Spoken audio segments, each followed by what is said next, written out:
To do the split stitch, start by making a simple straight stitch.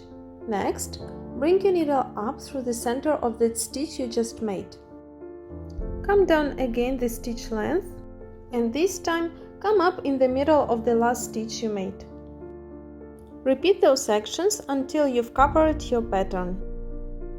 You will need to work with the divisible floss so you can split it with your needle as you embroider.